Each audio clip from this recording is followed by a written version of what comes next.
This is Thomas Lyons for the Fight or Flight podcast here at Box Park Wembley for the weigh-ins for Riakporhe-Jumah. Fortunate to be joined by commentator and specialist Matt Macklin. First and foremost, Matt, how you been? I'm good, yeah, not bad. Lovely day. How Beautiful you? Beautiful day. Good card Saturday night, stacked from top to bottom. Most notable fights, obviously Adam Azim against Conor Marsden on the card. Yeah. Obviously the main event, Riakporhe against Jumah. Just assess the resurgence of boxing at the moment through obviously Ben's impetus and obviously with Sky backing. Yeah, sure. I mean, it's obviously there was an amazing 10-year or plus relationship with Matchroom and Sky that's seen the UK become a real stronghold, hotbed for big time boxing. All good things come to an end. I think it, when there's a divorce, it hurts both parties. But then, Matchroom have gone their way and they're, rebuilding and flourishing. But also, Boxer are a new company. And they're signing they've got the best of what they can get that's around and available at the time. Contracts, people are tied up in contracts. Maybe more will become available in the short term or long term. But then February was a big month. Yeah. You couldn't keep that up every month. Yeah. I couldn't keep it up. Commentating on it, never mind a company promoted show like that week after week. It's a new company in a new business. They're building their stable, they're building their brand, building their reputation.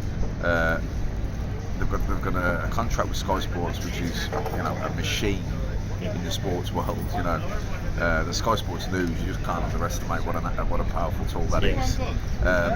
So I think it's a good show Saturday. They're not household names, but they're competitive matchups,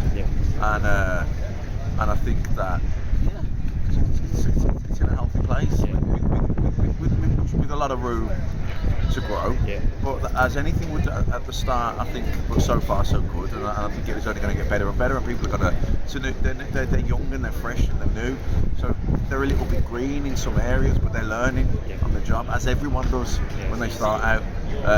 But it's a good show, it's a good card. I think there's some good matches on it, and there's some good talent. And look, Adam Azim is a young kid. How good is he? We don't know yet. Definitely talented. Really good junior amateur.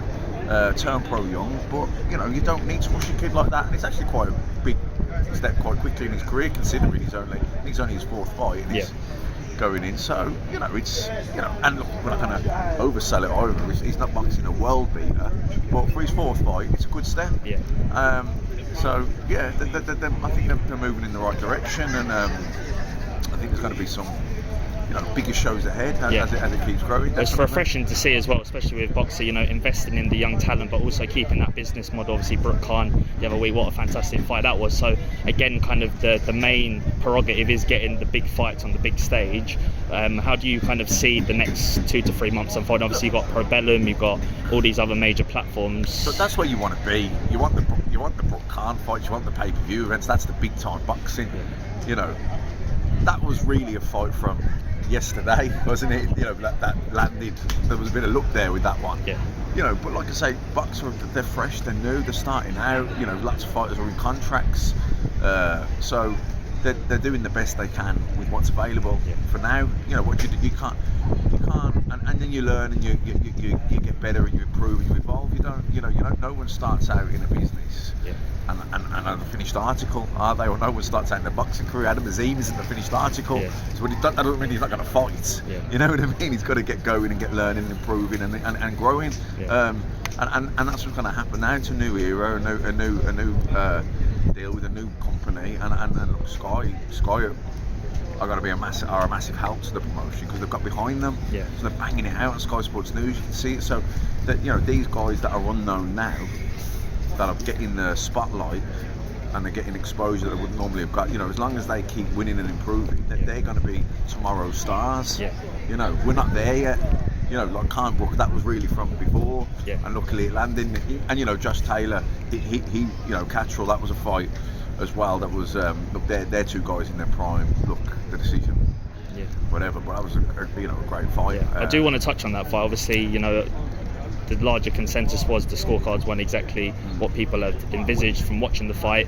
Do you think that like judges, the board can be held accountable on these decisions in future fights? Because obviously we can't look back now as in the past. The reality is, it's a difficult conversation. It's a difficult subject. Something you do think has to be done. But what is the answer? You know, because I actually personally think the 10-point must system is a flawed system. You know, and the judges, that's what they have to do. That's their, you know, they don't choose that, but that's the criteria they go on. Yeah. Now look, I think Ian John Lewis's card was a stinker. I do, you know, I do. I thought it was a stinker. And I actually thought, even the guy who had it for Catterall, I had it wider for Catterall, you know. But I'm watching enough boxing, and I've had to put my neck on the line and score fights on live TV while I'm commentating. It's not easy, you know, and because a lot of rounds in fights are close. Yeah, 100%. And it is subjective. Sometimes, like, sometimes a round's clear, someone beat him, okay, no arguments. But you know, some rounds, if like you hit me 10 times with pitter-patter shots, and I hit you 2 crunches. Yeah. Well, did the 10 pity-patter shots that did land the worst scoring punches? Yeah. Did you prefer that, or did you prefer those 2 hard shots that snapped your head back that I landed? It's like that's an opinion.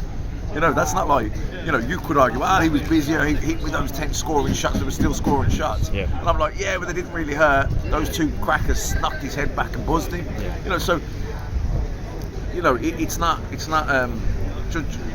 I think one problem is as well with outrage of decisions is, how you doing? Everyone moans every week, that's a robbery. Yeah. It wasn't a robbery. 9 times out of 10 it's a close fight. Yeah. I do think I would put Catterall-Taylor as a robbery. Yeah. I thought he clearly won the fight. Yeah. You know, it was a good hard fight, but I thought he definitely won it. I thought it was a bad decision. Yeah. But I've got to tell you, 9 times out of 10 when people are screaming, this and that, close fights. Yeah, 100%. That could have gone all the way. Especially at this elite level as well. You know, you got especially with Jack Catterall and Josh Taylor, they throw a lot of punches as well. And then what happens is you've got the boy, and then it's a situation like the boy cried wolf. Yeah. It dilutes it when there really is a bad decision. It's like fucking, like, you know, Robert Smith. You can imagine he's probably thinking, I'm doing this interview every week. Yeah. People moaning about the decision, but actually I looked at it and close fight. It's a close fight. You know, and look. In fairness, they have took action over that one. They've knocked Ian John Lewis down one, hasn't they? They've asked him to explain his card, and they obviously didn't like his information, I guess. Yeah. And he's been sort of penalised with it. And I think that's right as well, by the way, because look, you can have a bad night. I think they've come up with like a 3-strike thing. So you get knocked down, you have another one, then you're out type thing, which is probably right because if you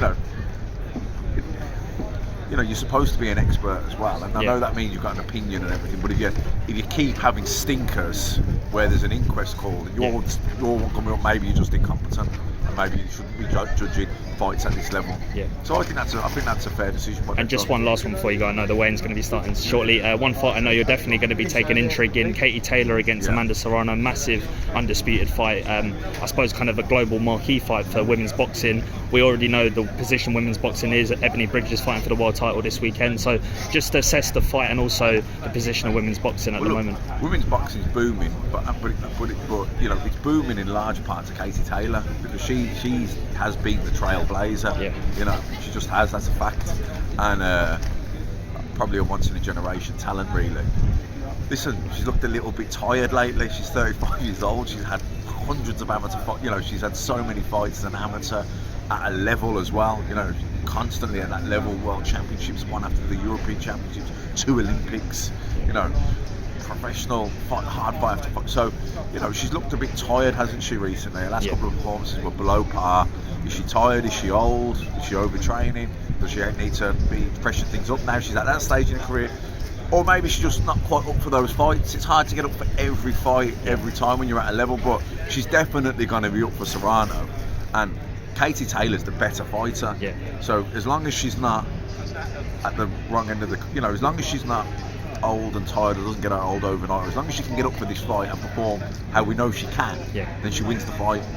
You know, the only thing that beats her, I believe, is, you know, I was going to say father time, mother time, or whatever. You know. Yeah. All right, top man. Thanks for the time, Matt. Cheers.